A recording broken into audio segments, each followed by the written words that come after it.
Okay, guys, sorry, my mic wasn't working. I'm going to go through question 3 in the mock. Okay, so I have it here in front of me. I'm just going to go through what let people down, just talk about how we get that grade back up.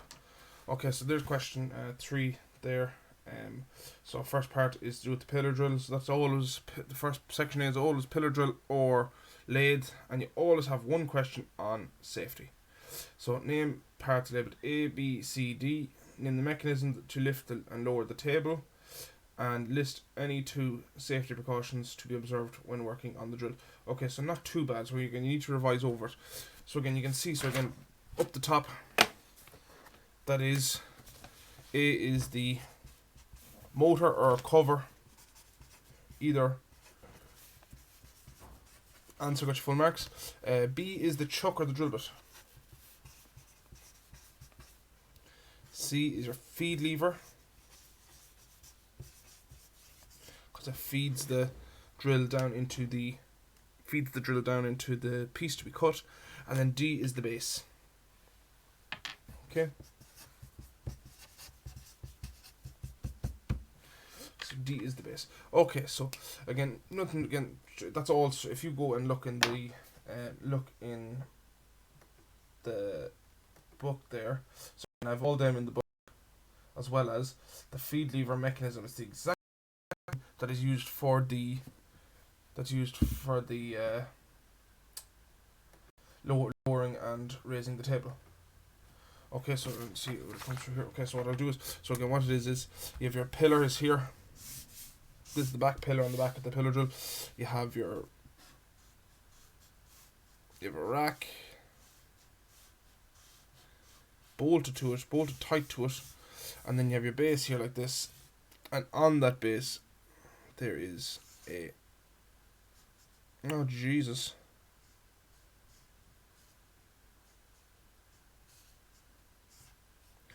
oh my god, what is going on here? Oh Jesus, horrific. There is a gear like that. So again, as I turn this, when I turn this around clockwise, this thing is going to go up. It's going to climb the rack. And same if I go back the other way, if I go anti-clockwise, it's going to go down. Okay, so that's a rack and pinion. All you had to do was name it. Because again, rack and pinion, because again, it asks you, so just name the mechanism. It doesn't ask you to describe, it just says name the mechanism. List any 2 safety precautions to be observed. That's not too bad. Again, this is again, safety precautions. Don't get mixed up between precautions and features. I'm just going to go through the difference between the 2 of them. So you have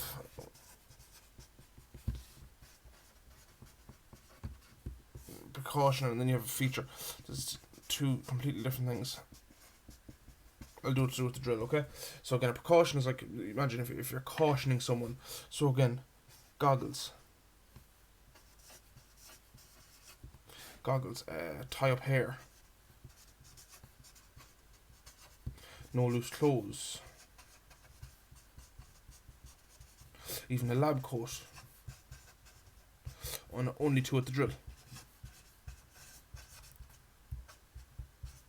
So they're all things that I can tell you to do to be safe, whereas a feature is something that is in the drill to make it safer. So the likes of your guards, you have a cut off. So again, if the guard isn't, so cut off for guards. So again, especially in the lathe, if the guard isn't in place, it cuts itself off, and then you're always emergency stop.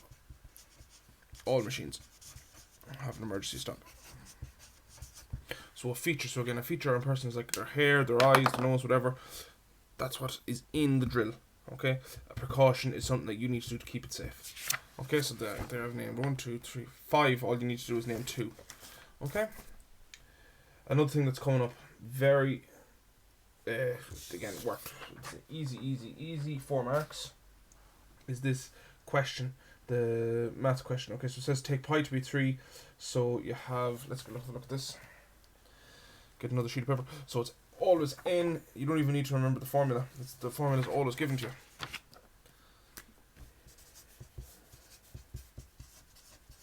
Over pi times d. Okay, n is what we want. Okay, n is the speed of the thing in RPM. So what they're looking for is the 5 millimeter diameter. So diameter 5. That's your D. Drill through the piece. Surface cutting speed is 60. Okay.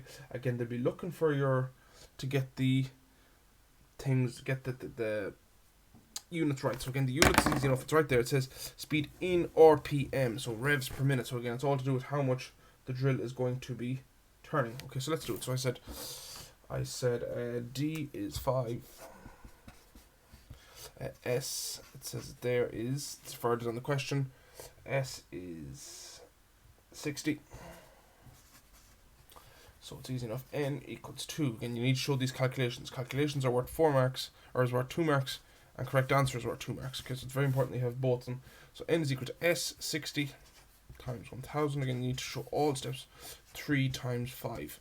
So it's N is equal to 60,000 over 15. N is equal to, would be 4,000 RPM. Just trying to think. Yeah, it's 4,000. Yeah, 4,000 RPM. Okay, straight away 4 marks, all there. Need to revise that. Need to make sure, because that is guaranteed to be coming up. 100% coming up. That's 100% coming up. So you need to make sure you know that. The next one is your comparison question. Always tends to come up. So again, it's asking to discuss 2 of the following. So you have a blind hole, you have a pilot hole, rake angle, clearance angle, and a drill drift and a reamer. You need to draw this question. So many people did not draw at all, and I completely let them down. So this is part C. So this is your comparison question.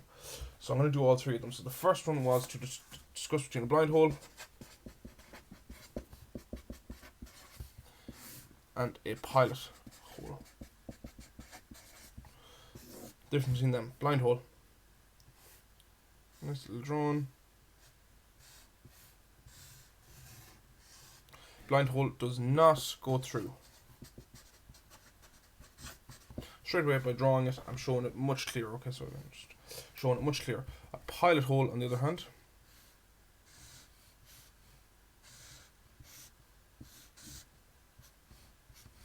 goes through, but acts as a guide.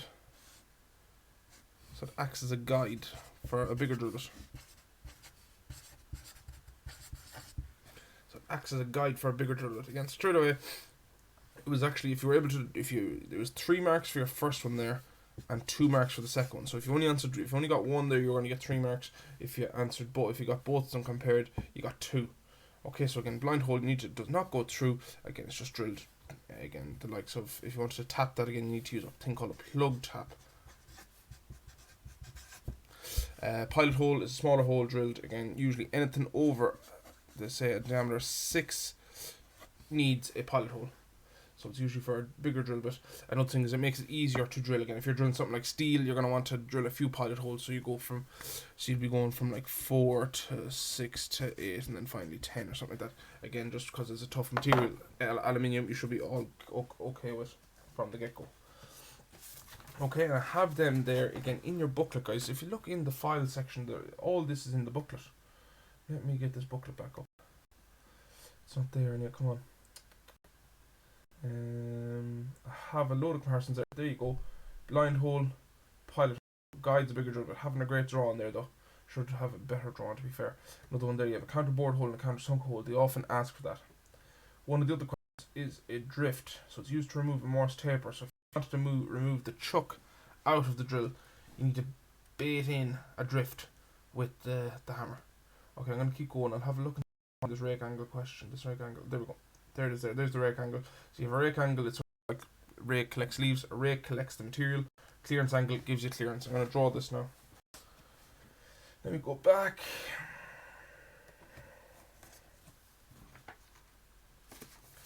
Okay, so this is, you need to know the difference between, so it's a rake angle,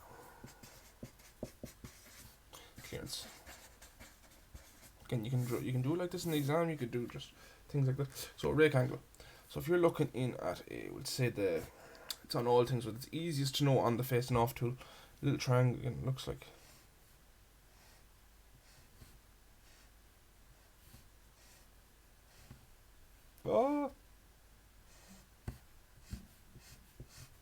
there's the tip. So again, that's the cutting tip. So again, single point cutting tool. So the rake angle, again, this is slanting down at an angle. This is also slanting down. This is your rake angle. This is your clearance. So what your rake angle does is it collects. If I was looking, so I'm looking straight in here. What I'm going to see is something. You see a square, but then you see like that. It looks something like that. So on the top, that's your rake. This does the cutting and collects the waste. Again, if you think about it, imagine that rake angle is gone. Again, you're cutting with a flat surface. Gonna be will cut, but a lot of interference. Then clearance. Again, this provides clearance.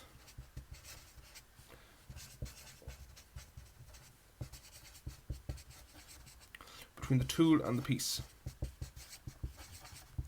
Between the tool and the P-I-E-C-E, another E, come on. Again, if you imagine that's flat, if this piece, again, if you have a circular piece there, there's going to be a lot of contact there that we don't need, so there's going to be a slight of heat. Okay, so again, you need to, for the likes of it, I've seen some people, great answers, they drew this, spoke about this, full marks again, the exact same. You got 3 and you got 2. So if you knew what one, you got 3 marks. If you knew both of them, you got 5 marks. And last but not least, see the drift and reamer.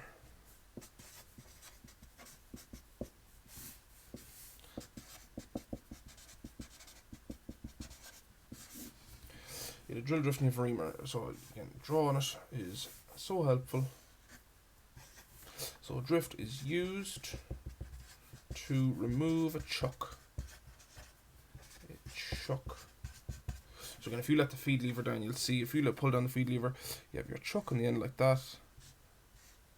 Drill bit, and it comes up like this. And if you keep pulling it up, there's actually a little slot in it like that, and you bait the drift into there, and it knocks, and then the chuck comes flying out. When it doesn't come flying out, it falls out. Okay, so that's what a drift is. A reamer, on the other hand, looks something like, I'm gonna have a go at drawing it now.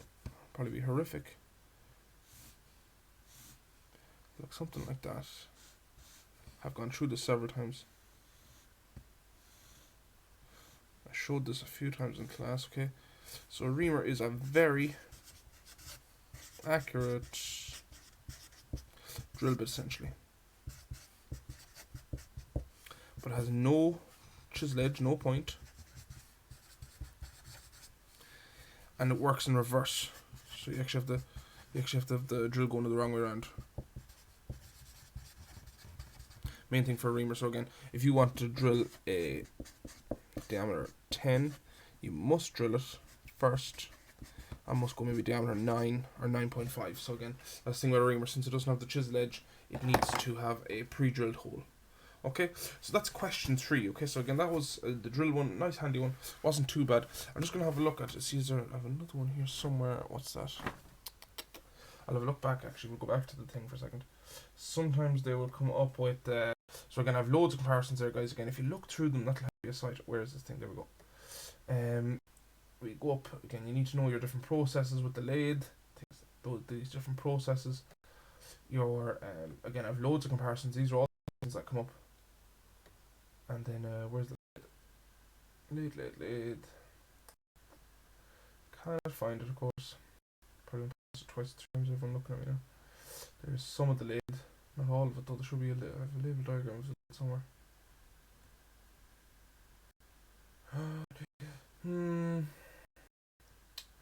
Go give me patience. Okay, so clearly I don't. Okay, so again, with the lathe, they could ask you the parts of it. Mainly they will not ask you parts, mainly they ask you the different processes. So you have your facing off, which clears the face, parting off, cuts it, taper turning, all comes up. If the lathe comes up, you're nearly guaranteed to get taper turning. That's cutting at an angle. Then you have your drilling, center drilling obviously done first, so center drilling done with a center drill like this. Both of these done on the tailstock. Then you have your knurling that gives it a grip, and then you have your parallel turning that sort of narrows it down. It brings it, goes parallel to the piece. Okay, so that's it. That's all that for questions. Mock. Again, few other things that we need to know. Again, just different things. Comparison. If your headstock is at the top, tailstock's at the back. So again, your headstock, tailstock, and in the middle you have your saddle and emergency stop. Then you have your tool post. Tool post is the thing that holds the tool, and then your two holders actually this thing here, but essentially is the tool. 3-jaw chuck, 4-jaw chuck. So 3-jaw chuck is what we always use in the workshop. Turn 1, all of them move. I showed you the 4-jaw chuck again for using for different shape pieces, or the likes of a square bar, or if you want to do a bit of off-center turning. CNC lathe is the one beside the lathe. And then setting height. So again, always if there's ever side vibrations, the cutting tool should be on center with the drill bit. It needs to be on the exact same height. If you go below it, you're going to get vibrations. If you go above it, you're going to get vibrations. Okay, so very, very important. So don't be afraid. Again, guys, this should be a go-to question when it comes to the exam. So question 3, absolutely. Okay, guys, that's it. I will do another question now in a few minutes.